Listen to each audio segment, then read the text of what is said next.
Saram, the question is, Diljiji, what you've asked is that the chanting of the divine name is something which is being recommended in multiple faiths, multiple religions. Even Baba recommended or advocated that.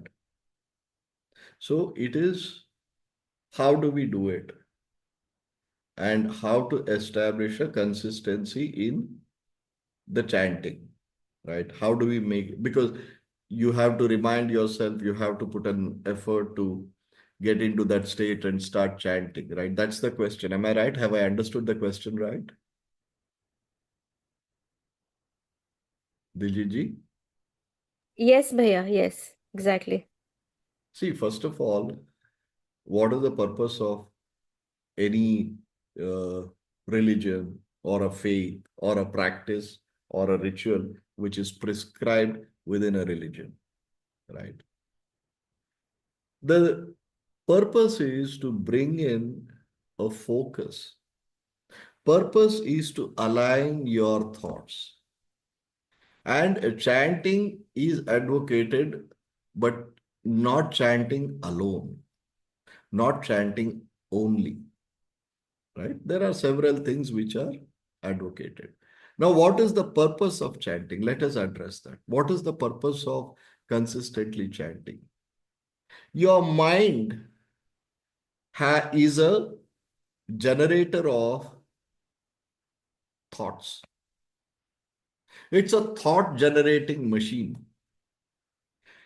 Irrelevant thoughts, inconsistent thoughts, random thoughts triggers the emotions, triggers so many direct and indirect conflicts, which creates a mess in your life, your day-to-day life, your emotion upheaval and downheaval, your physical self, your actions, reactions, everything, for everything in this existence under the influence of Maya or mind is the thought.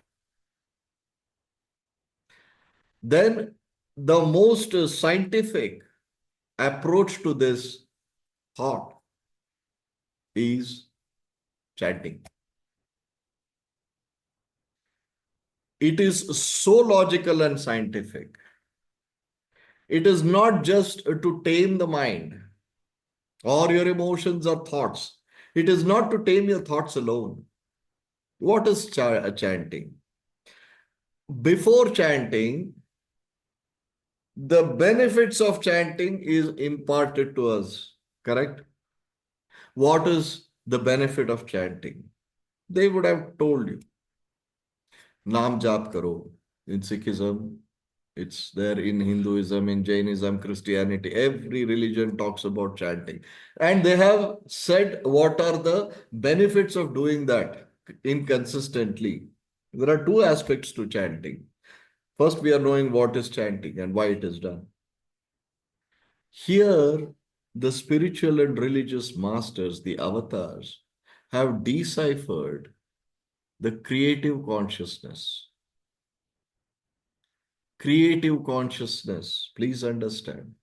They are the masters of that. What is creative consciousness? Your thoughts into reality. Your thoughts become realities. That is creative consciousness, good or bad. If you consistently having a negative thought, that becomes a reality, your reality. If you consistently fear something, it happens to you. We know that. If you consistently feel good, you are always happy. If you consistently keeping your attention on something positive, that becomes a realities. Your thoughts into realities. At that point is where these scriptures and these religious teachings have told you, shift your thoughts to chanting. When you believe, by chanting, I'll attain oneness. By chanting, I'll attain moksha. That is already there in your thoughts. You believe in it. It is already one with you. And you start consistently doing that. That becomes your reality. You attain that, what has been said that you will attain. That is the purpose, that is the power of chanting. Anything for that matter. As I said, chanting is one of the things. Like dhyana is another, chanting is another. There are certain rituals, there are certain ways of bhakti, expressions. There are a lot of things which the ancient schools of wisdom have taught us. So, one of them being chanting, this is the reason. Your negative thoughts are gone, your positive thoughts are gone. There are no thoughts, you are in a thoughtless awareness state. You are in a state of nirvichara samadhi, because the only thing which is consistently ringing in your mind, your heart, your thoughts, your emotions is the chant. And what you gain out of that practice of chanting is well defined, predefined. So you know it. So that is the purpose of chanting. So that is how chanting helps you in evolving spiritually. Now, how do we do it? How do we practice that? How do we ensure that we are consistent? We have to remind ourselves, we have to force ourselves. Even when you chant, you keep silence. You have a bead. You start chanting. It's a practice. It is part of mantra yoga. In mantra yoga, because recitation of mantras, chanting is not completely mantra yoga, chanting is part of mantra yoga. Yoga is to become one with. You have several ways to become bhakti yoga, kriya yoga, siddhi samadhi yoga, sahaja yoga, raja yoga, ashtanga yoga. There's several ways of becoming one with. One of them is mantra yoga. Two aspects to mantra yoga. One is you start reciting the mantras with an intent to evolve and dissolve. You have multiple mantras. And the other part is the consistent recitation of that mantra. Once that becomes you, once that is one with you, even without the beats, even without doing anything, even without reminding yourself and consciously performing that act, the deed, the mind and heart will start consistently reciting, always reciting Vaheguru, Vaheguru, Vaheguru, if you recite that. When Tulsidas used to sleep, people used to think that he's reciting mantra, but he used to snore. His snore also was Ram, Ram, Ram, Ram. It used to recite that in a deep way, Ram, Ram. Even his snore.